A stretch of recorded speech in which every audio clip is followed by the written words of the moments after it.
For most of my life I've been studying a subject called bushcraft, the practical knowledge of the natural world we can carry with us in our minds and muscles. But it's about much more than just survival. Bushcraft is a treasure trove of wisdom that enables us to feel a real kinship with the landscape.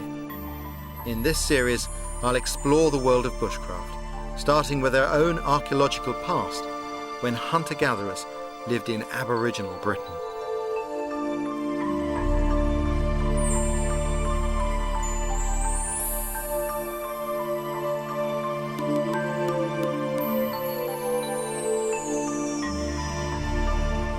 Our Aboriginal roots are only revealed in glimpses. My journey begins amongst these 6,000-year-old tree stumps which have recently emerged from the mud here on the banks of the Thames in London.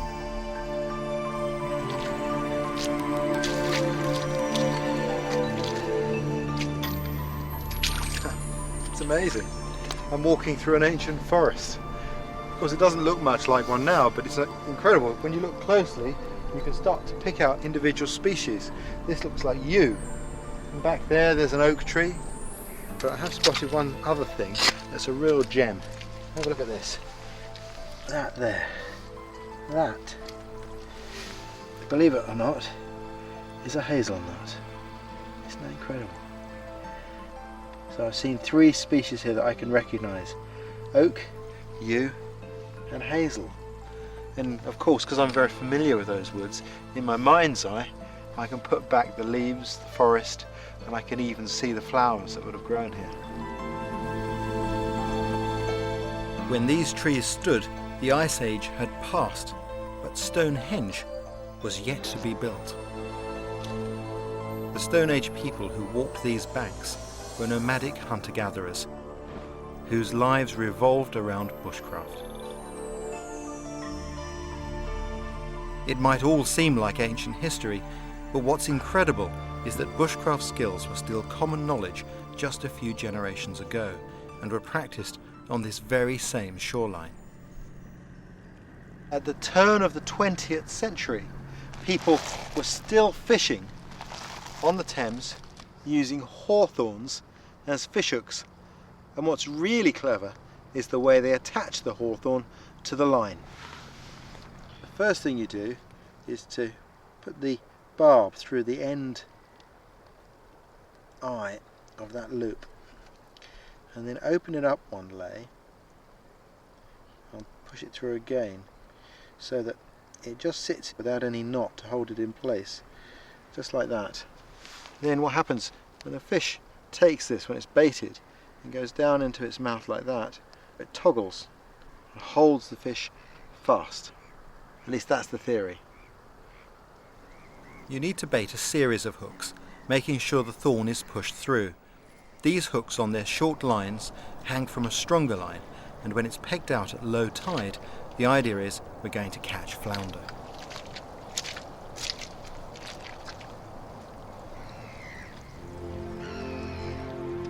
This long line fishing relies on the ebb and flow of the tides, and unlike so much of modern life, it can't be rushed.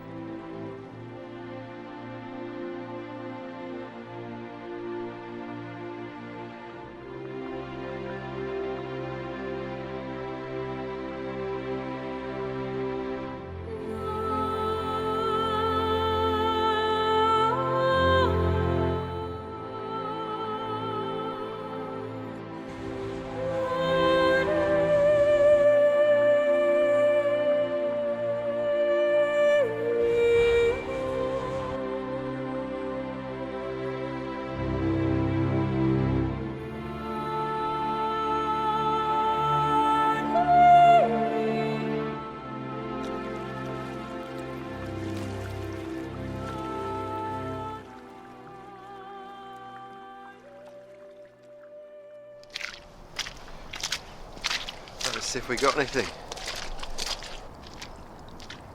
Ah, there we go. One flounder.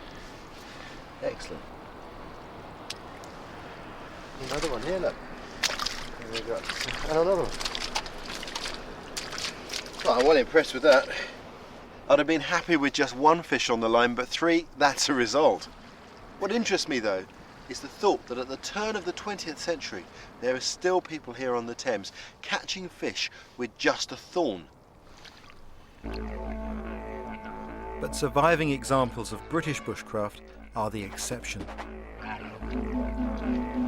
To really understand our Aboriginal past, you've got to imagine a time when trees still stood on these banks. In fact, when forest covered the whole of Britain.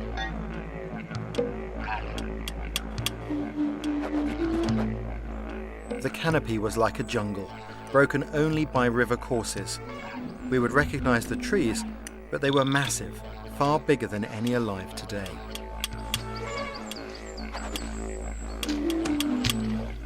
Just a few thousand people living in small bands shared this land with wolves and bear, hunting elk, wild cattle and deer.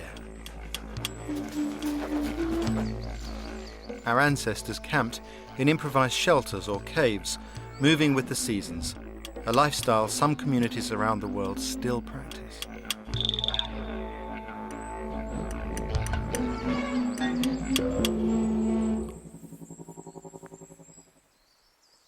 One of the real joys of learning bushcraft, particularly in foreign lands, is that you learn to see the landscape around you through the eyes of the indigenous locals. And that transforms your view of your surroundings. The sky really does become your ceiling and the ground your carpet. In Britain, it's archaeology that provides us that opportunity to give us a new view of our homeland. From Aboriginal Britain, there are no faces, no voices to help me understand our ancient way of life. Instead, we have only archaeological fragments found in the dirt. But what I love is to use what I've learned from my experiences to fill in the gaps between these fragments of evidence. The knowledge of bushcraft can bring our silent past alive anew.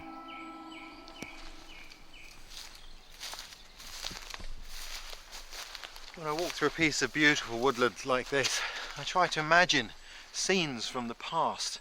Perhaps if I was standing here 6,000 years ago, I might just hear the sound of some excited voices in the distance, the smell of a slow fire drifting through on the breeze. And if I went carefully over to the encampment, I might witness a new child being born into the world, one of our ancestors. Born into a world where plants were of the greatest significance. And the first plant that child would have encountered would have been in the hands of the midwife. And it would have been this plant here. Sphagnum moss, used to wipe the birthing from the child. This is an incredible plant. Almost wherever this occurs, it's being used for the same purposes. It's absorbent, so it can be used as a field dressing, and it has a mild antiseptic quality. But it's also been used as sanitary towels and as nappies, and also as a bubble wrap, if you like, to wrap things that are precious, from children to flint axes.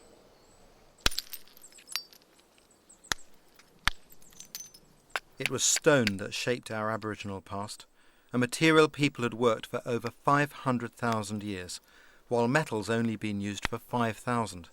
So when you stop to think about it, it's not surprising they developed a highly sophisticated stone tool culture.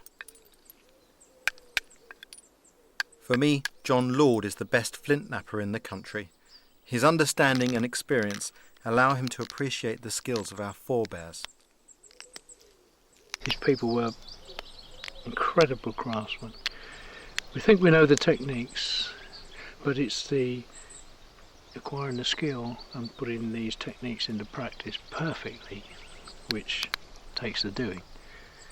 Sometimes when you're working on stone and you get a problem, these problems aren't new. These problems were there in the past, and when you do get a problem with it, you are concentrating 100%.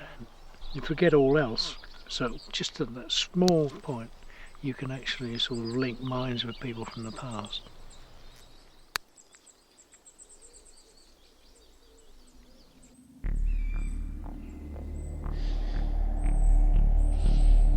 As the demand for flint intensified, it led to the first industrial landscape of Britain.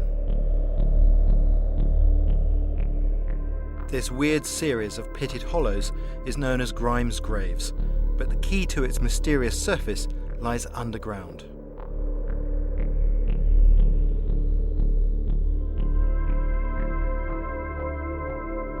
Ancient miners dug shafts and side channels through the chalk with antler picks to excavate their precious flint.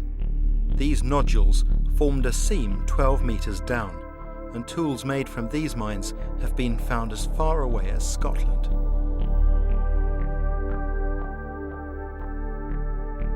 As archaeologists have uncovered both crude and magnificent stone tools, many have ended up here, in the vaults of the British Museum.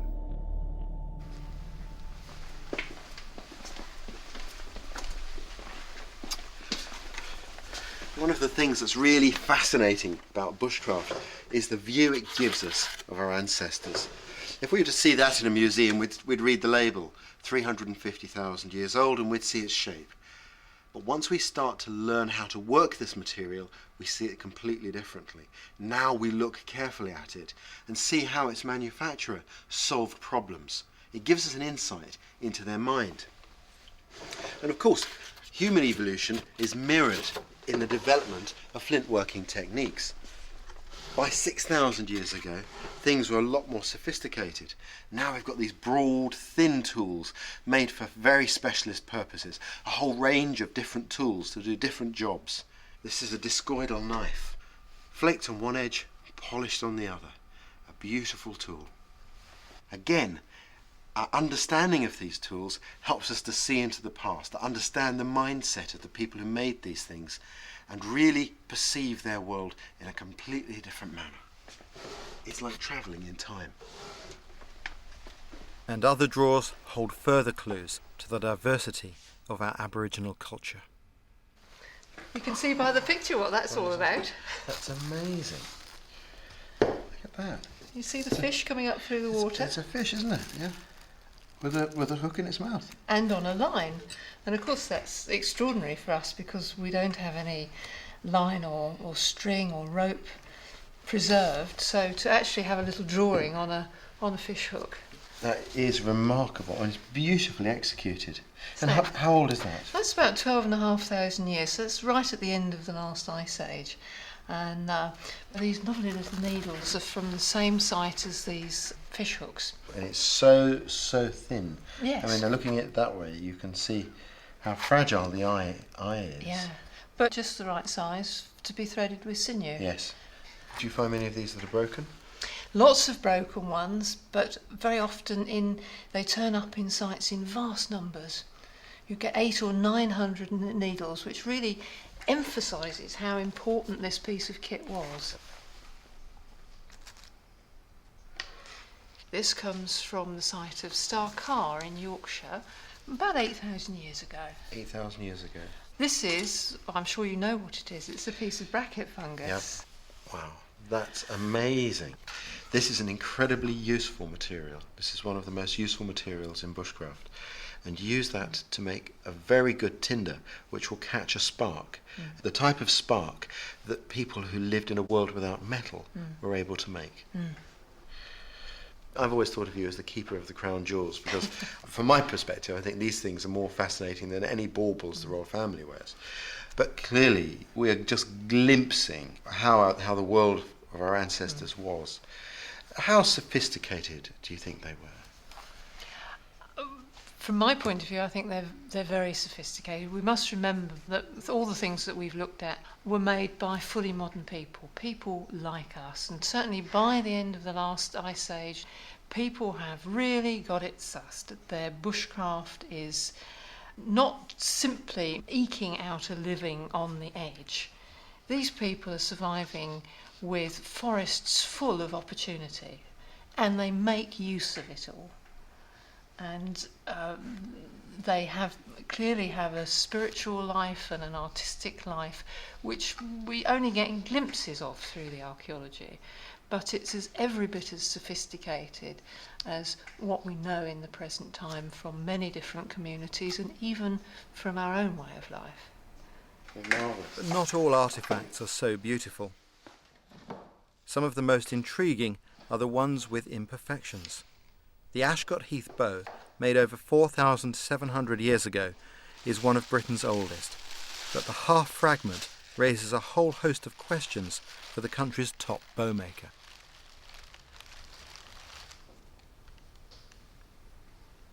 Now this, in some respects, is very, very similar to what we know of today as a longbow.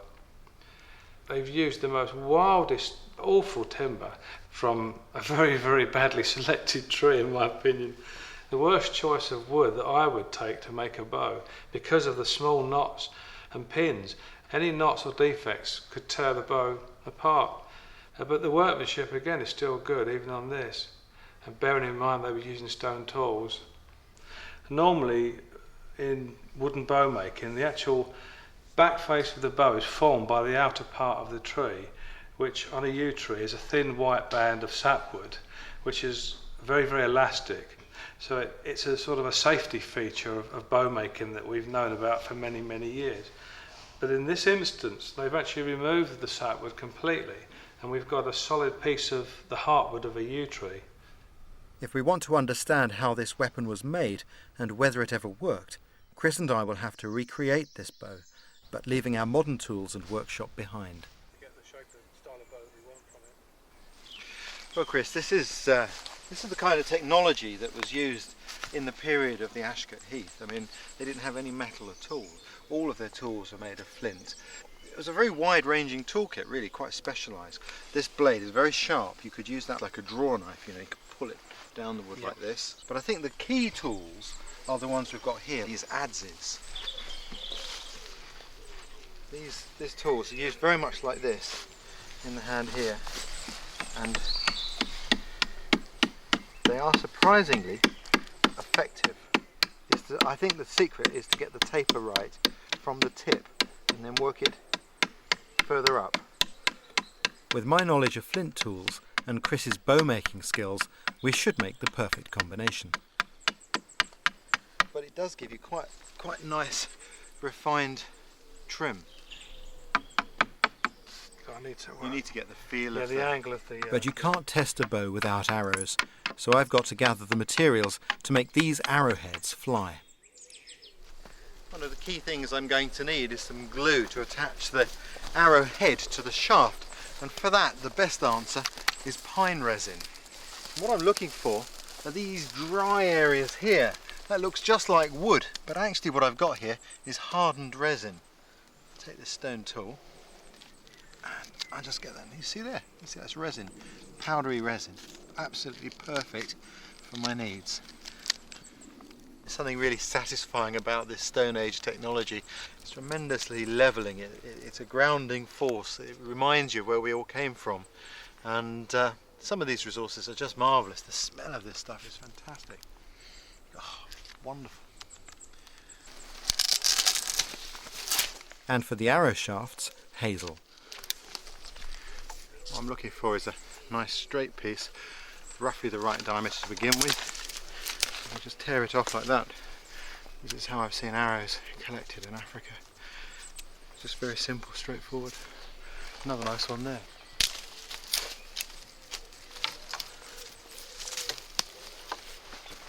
It's coming on a tree, isn't it? Yeah, it's hard work, but we've got quite a way down the process. I'm working on the back face of the bow, and while she was away, I brought the shave, and I've been using that to reduce the layers on the back of the bow and take quite a bit of wood off. Actually, it's a very, very good tool. Good tool, isn't it? I've never used a tool like that in my life in stone, so I was quite impressed with what you can do with it.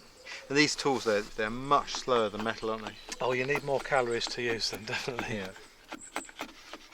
Before I can get on with the arrows, I have to get a fire going, the Stone Age way, using a kit dating back 8,000 years. The key item was this here.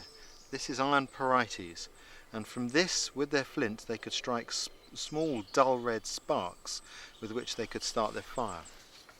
Their tinder was made from horse's hoof fungus, the same species I'd seen in the British Museum. Because the sparks we get from the iron porites are so cool, the tinder has to be very carefully prepared. And to do that, take a flint blade like this and scrape the tinder until you get like a mass of cotton wool-like fibres.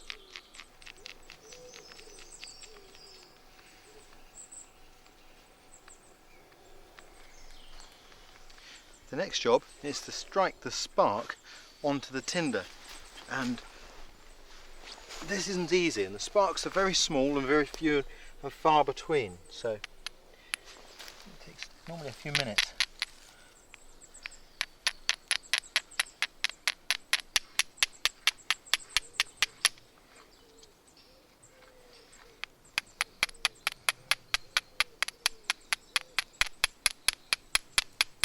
Normally when I make fire it's straightforward, but this is different. It takes some perseverance.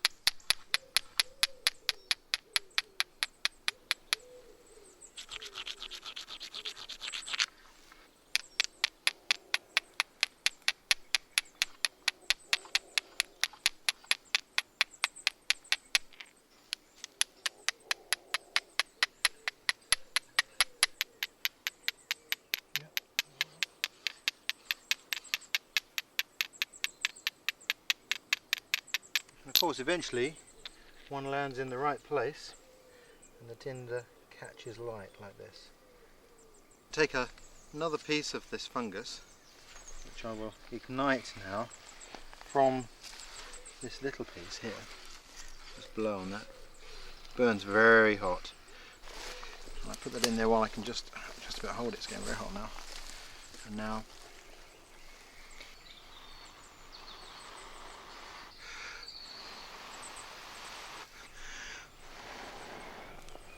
there we have flame.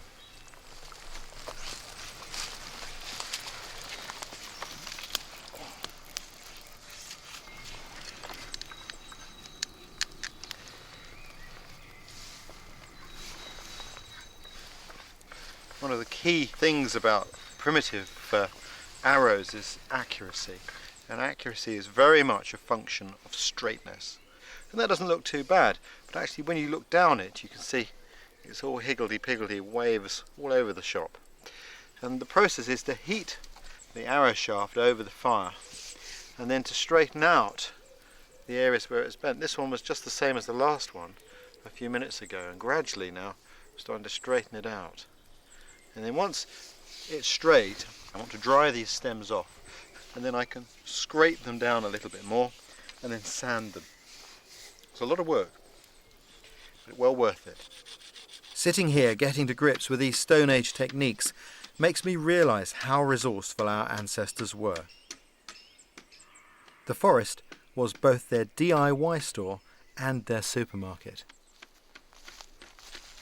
This little plant down here is celandine, and this, strangely enough, is a plant that we do know from the archaeological record was used for food by our ancestors, and it's an easy plant to dig up, which is its great advantage.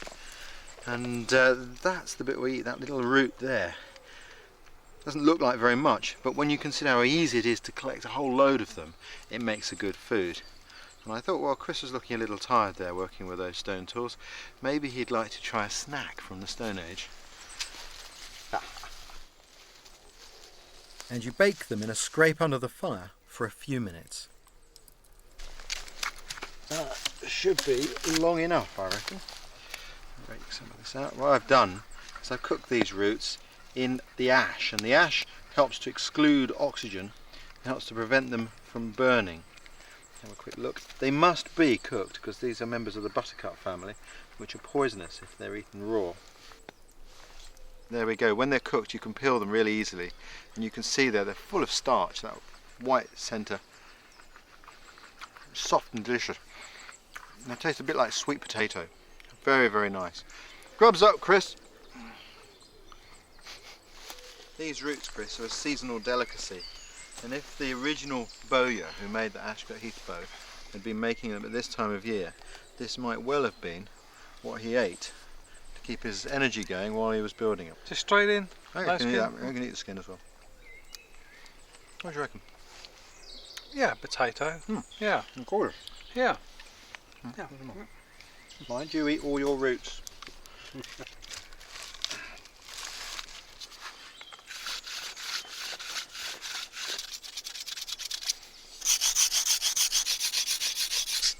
bit of sandstone, piece of leather, and this is our abrasive paper. What do you reckon? Yeah, that's fantastic, smooth. They could probably use the same process on the bow. Oh, I thought you might say that. I'll give it a try anyway. Hey. Your bow's useless without the arrows.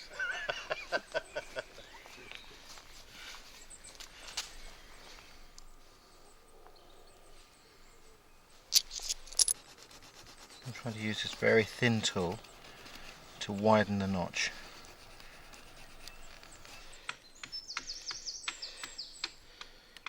I'm going to make some adhesive here to affix the arrowhead in place. The first thing I've got is some charcoal. I'm going to grind it up nice and fine. And now I've got the resin here that we collected. So that's close to the fire where it can warm up. It's beginning to melt really nicely. And what I do now is start to mix that carefully in with the charcoal. The charcoal strengthens the resin. Without the charcoal, the resin, when it hardens, is very brittle. It's almost like glass, actually.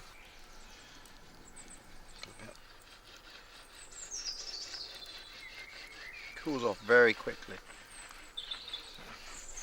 That's just the first fixing. What I need now is to bind that arrowhead in place and then apply some more glue. So I've got a really firm fixing.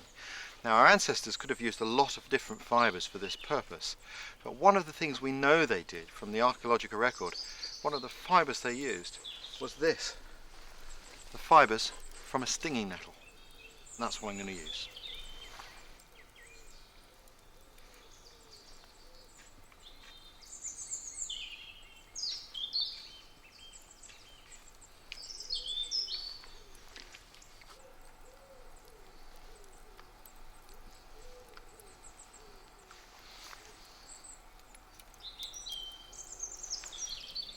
That's the point fixed. Now for the fletchings.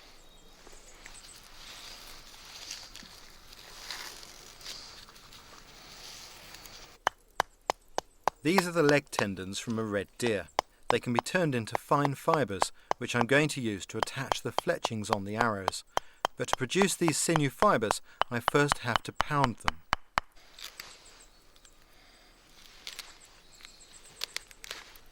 Sinew fibres contain their own natural glue.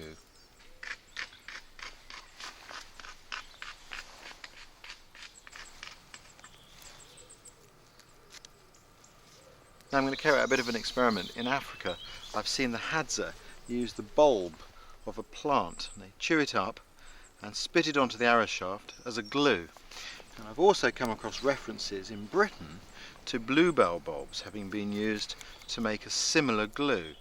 Now, these are poisonous, so I wouldn't recommend you do what I'm doing, but I'm going to chew a couple of these bulbs up and spit them on here and see if they act as a glue. I've got a good hunch that they will.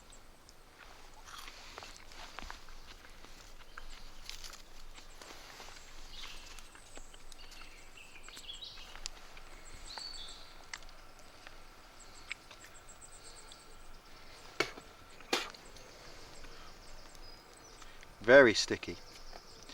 Very much like what I've seen the Hadza using. It's really quite surprisingly sticky. Right. Let's see how we go on.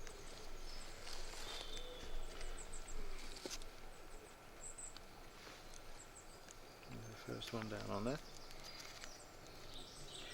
Pull that good and tight. Another bit of sinew for binding. Fiddly old business, this.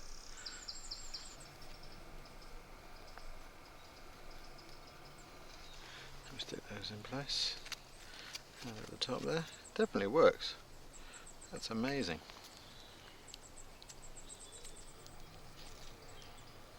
Feathers are magical things, you know. Amongst a lot of native people, they had tremendous significance because they go higher in the world than most of us are able to. Therefore came closer to God than the rest of us. And when it comes to jobs like this, the magic of their physical structure, which enables you to separate the veins like this and then gently brush them back together, and they connect and hook onto each other again. It's just fantastic.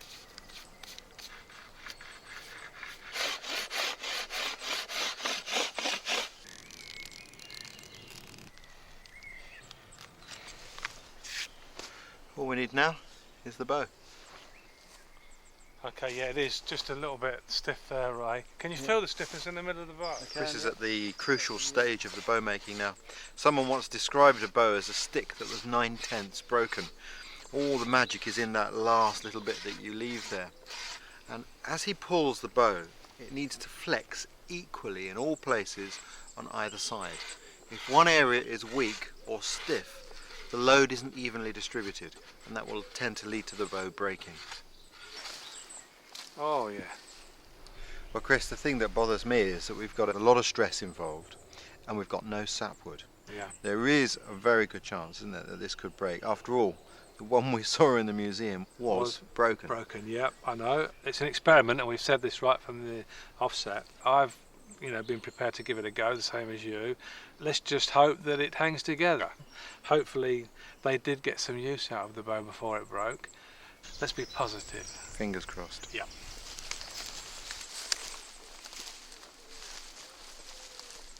Right then, Chris, what's the target? Clump of ferns down there. All right, you're on.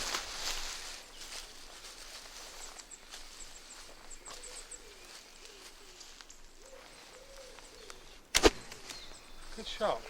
Lovely. Shoots hard and fast, Yeah. that does. That's brilliant.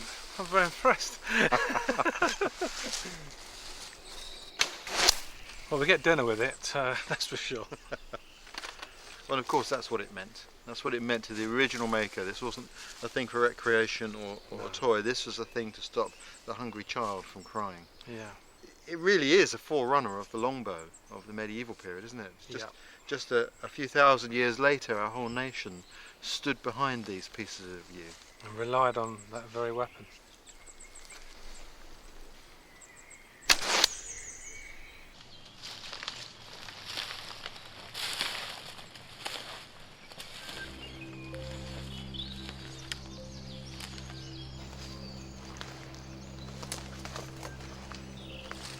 This is Shapwick Heath in Somerset.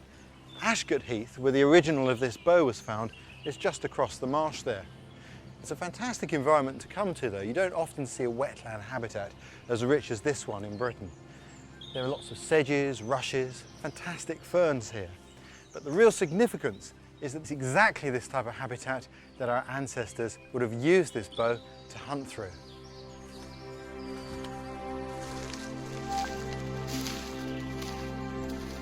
It's now illegal to bow hunt in Britain, but we can still explore with the eyes of a hunter. The forest edge gives you the advantage of preying on woodland animals coming to drink and waterfowl in the reeds.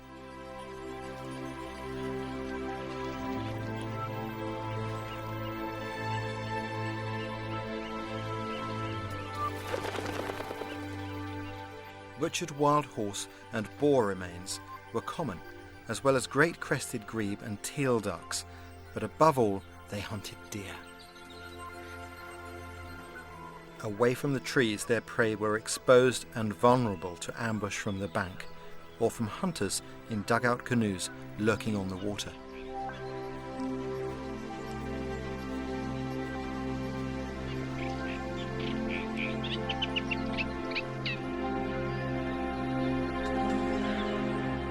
With canoes and skin boats, Stone Age Britons could use the rivers as natural passageways through the dense forest, or venture further afield along the coast.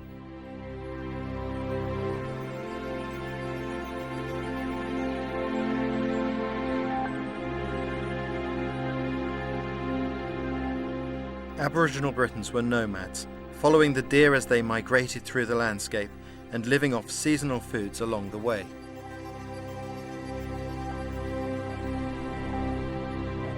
The deer lived in loose herds, moving to the higher ground in summer.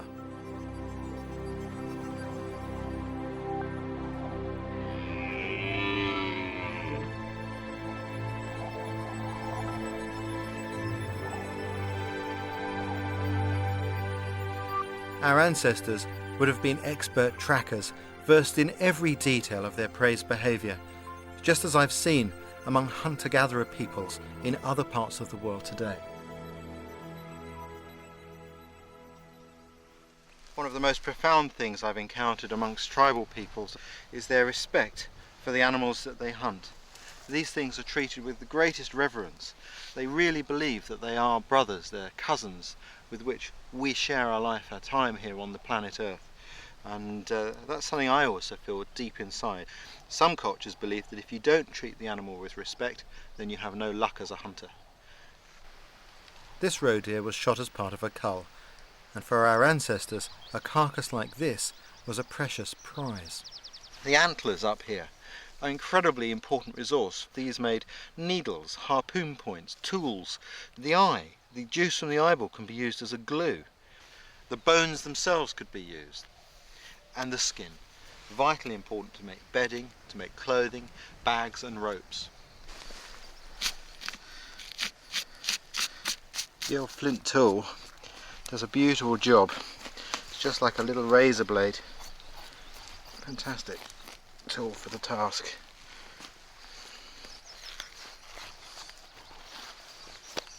Beautiful. You see how once you're in there and you're at work, you only really need to use your hand for this job. What I'm going to do though is I'm going to show you here the leg.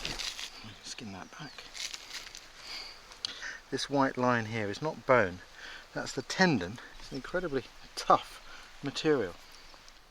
And these can be dried and then pounded to separate into their individual fibres, the sinews that are used as sewing material for sewing together clothing or any other job where you need a fine, strong thread. It's really fascinating, you know, when we use these fibres, we're using the very strings, the very mechanisms that give the deer its agility, and that's why they're so strong.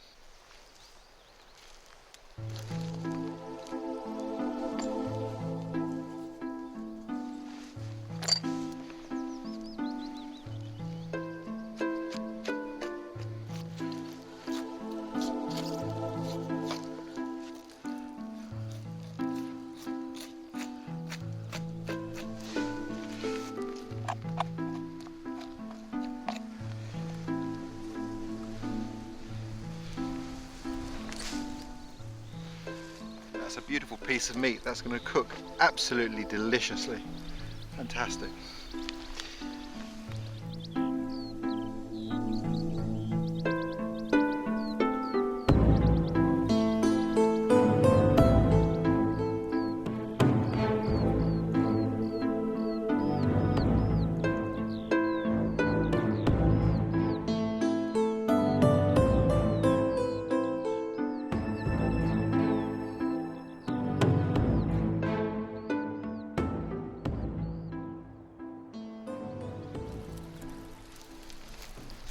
One of the problems that our Aboriginal ancestors had was that they didn't have a cooking pot for their joints of meat because they didn't have clay pots or metal ones at that period. They had to use their fire. Now to make an oven, what I've been doing here is I've been burning a fire for about an hour and a half into a hole in the ground which I've lined with flat rocks so that the rocks will become very hot, and I'm going to cook the meat in there. First job now is to open this pit up. There's a lot of heat comes out because the rocks are now white hot.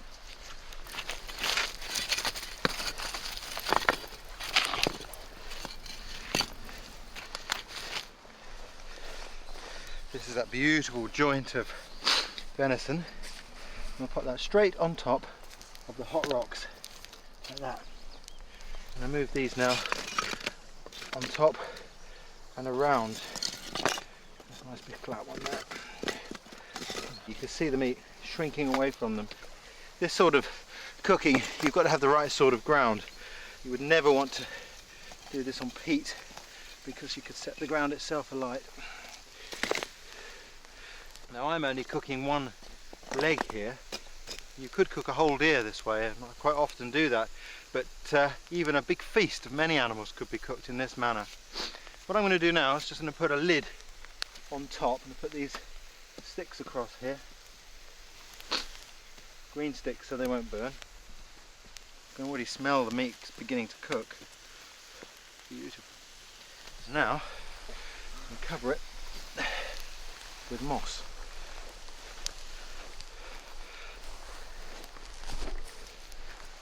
Push that all down. Now I'm going to cover the whole thing with sand.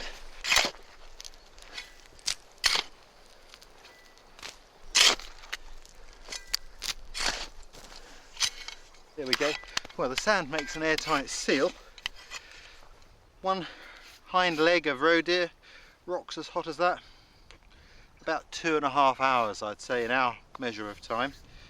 And while that's cooking, I think we'll have a Stone Age seafood starter.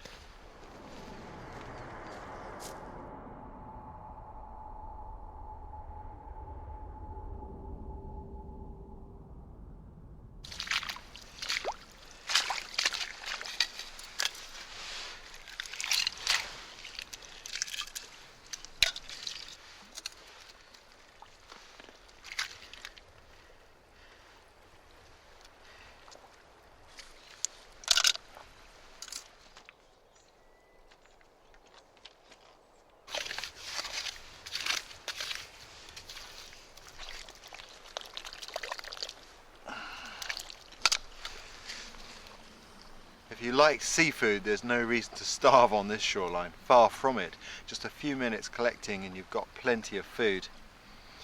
I remember being up in Alaska with Alaskan Indians, and they have a saying there that when the tide is out, the table is set. And that's how it must have been for our ancestors too. It's no wonder that those early communities clung to coastlines.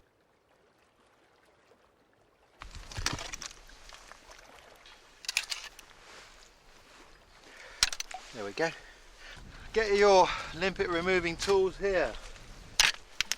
Perfect, absolutely perfect.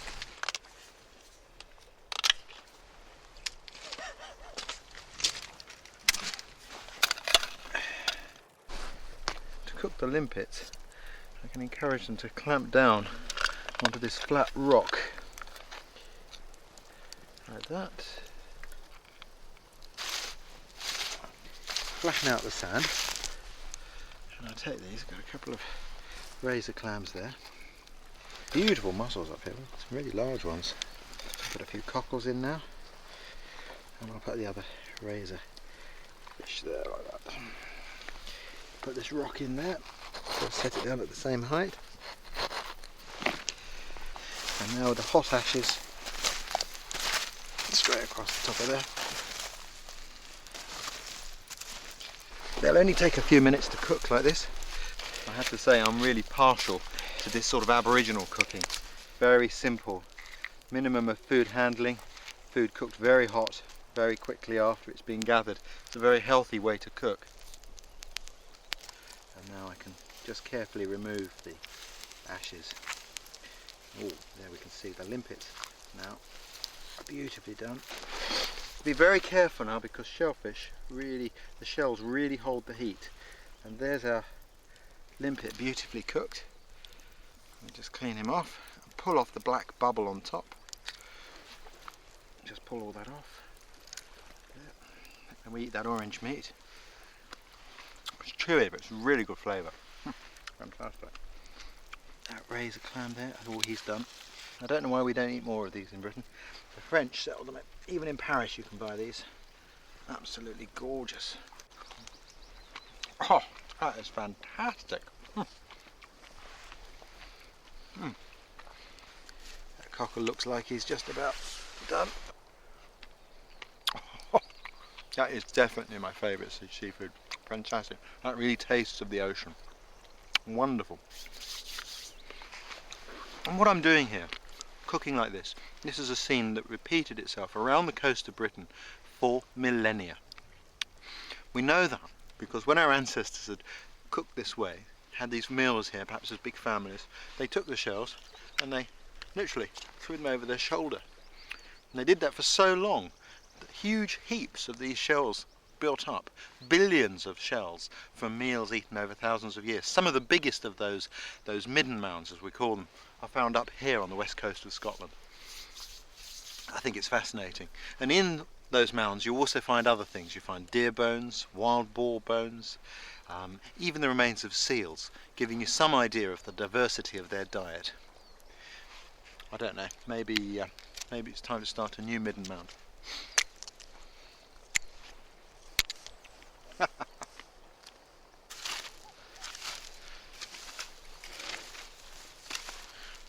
Once I start to get down to the moss, I'll start to roll it back carefully.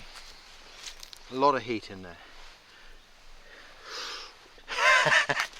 Be careful not to burn yourself.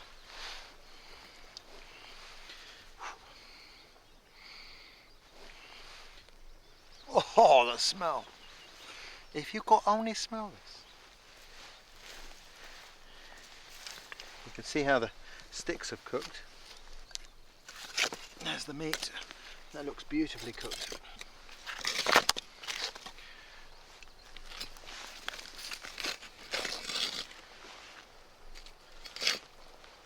Oh, if you could smell this, fabulous.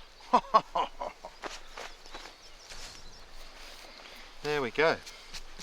And a piece of flint, and we can do a little bit of crafty carving. Now, on this occasion, my sound recordist, Andy, has insisted that he is to taste some. So, we will oblige. Thank you. Excellent. Andy, always master of the understatement. It's so tender when you cook meat this way. Unbelievable.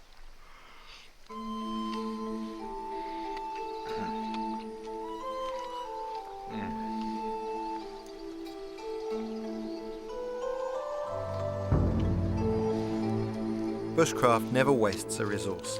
From the fire used to heat the rock oven came embers to bake my shellfish, and with this ever useful horse's hoof fungus, I can now carry that fire with me. If you're living a nomadic lifestyle, it's a top labour-saving device.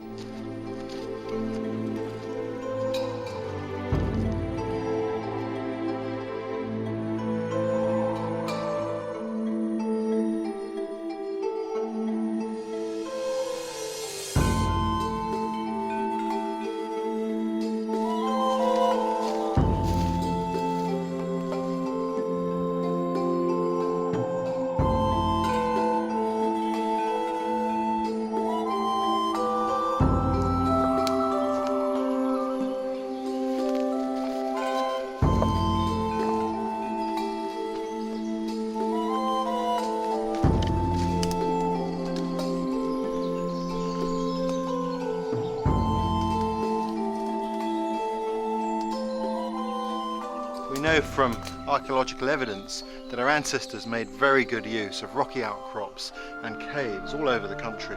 They are ideal places to find shelter and also from protection against wild animals. Even in this little cave, which doesn't look very good to sleep in, there have been stone tools found. So there was evidence that people were here, and these rocks once rang to the voices of our earliest ancestors.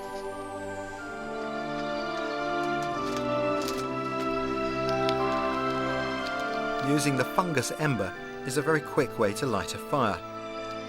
They can smoulder for several hours, so a large fungus could be your prehistoric firelighter for a day's trek.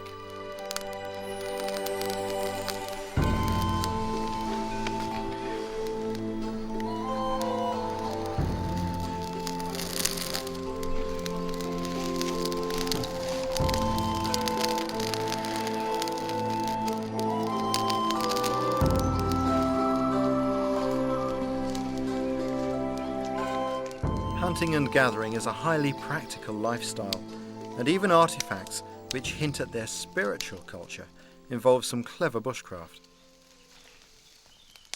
At Star Car in Yorkshire, a set of what are believed to be headdresses were found, 20 of them, made from the craniums and antlers, although they're truncated, from red deer. And these materials are not brittle. A lot of people think this is a brittle material. It's anything but. So it's interesting to see how it was broken, because there is a little knack that makes it possible.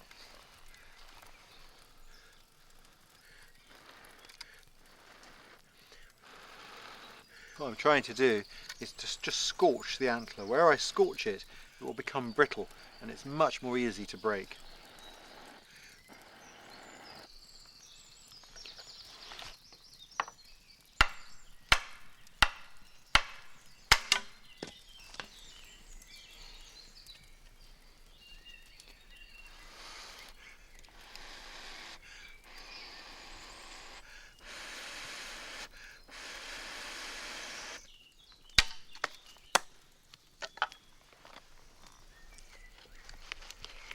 So I'm drilling one of two holes which are found at this end of the piece, and what they suggest is that this may have been fastened in some way as a headdress.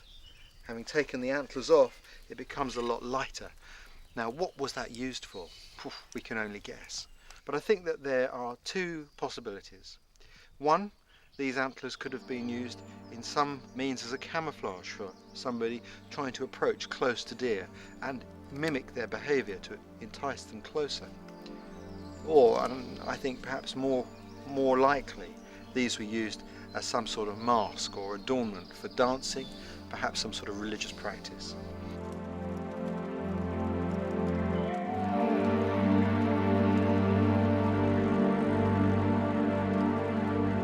I think they were used by people who were trying to summon up the power, the masculine energy of the red deer that they saw around them, so that they could imbue themselves with its prowess.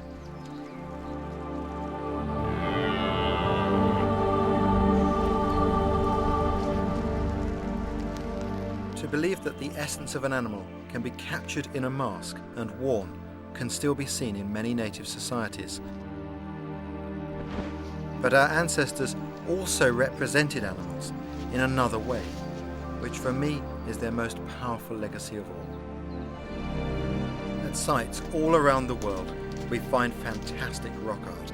European prehistory is no exception. Imagine a space that brought these paintings together, images dating back 17,000 years, and their subjects are so acutely observed, they are remarkable.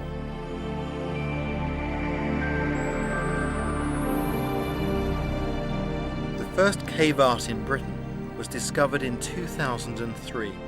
Simple engraved outlines depicting a mature stag. Not yet the spectacular galleries known from the continent, but perhaps there's more waiting to be found.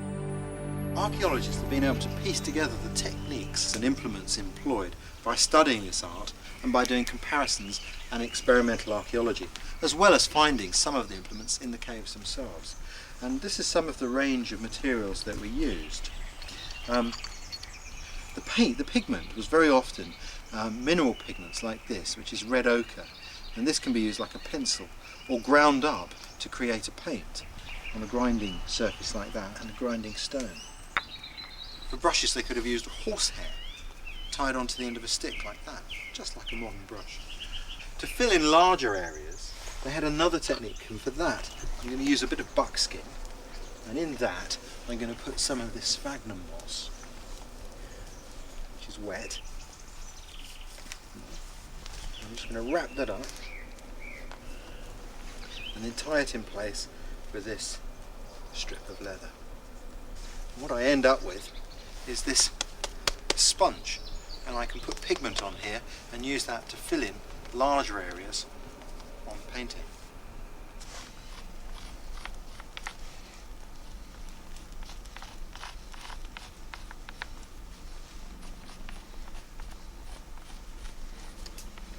Can you tell what it is yet?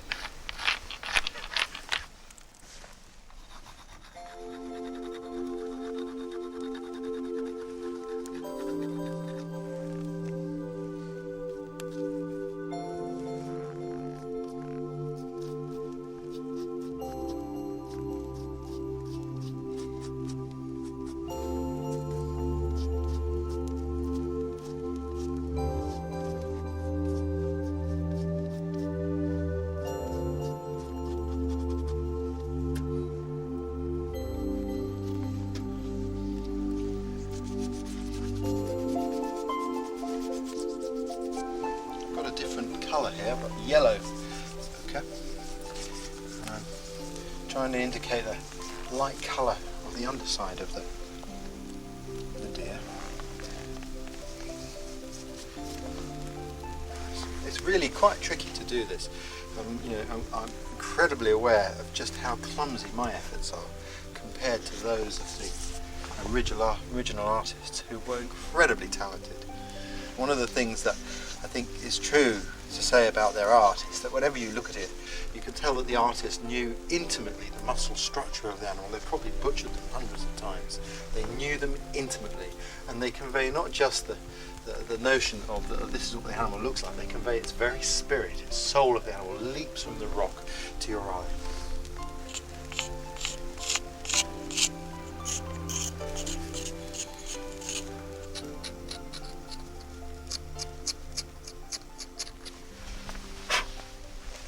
I think that the fact that these were done in the dark with some sort of torchlight is fascinating, because when you actually move the light around, it really does flicker and move. You can see movement in the animal. That makes it easier to look for the three-dimensional representation here. Fantastic. It's really exciting. I could get quite addicted to this, I have to say.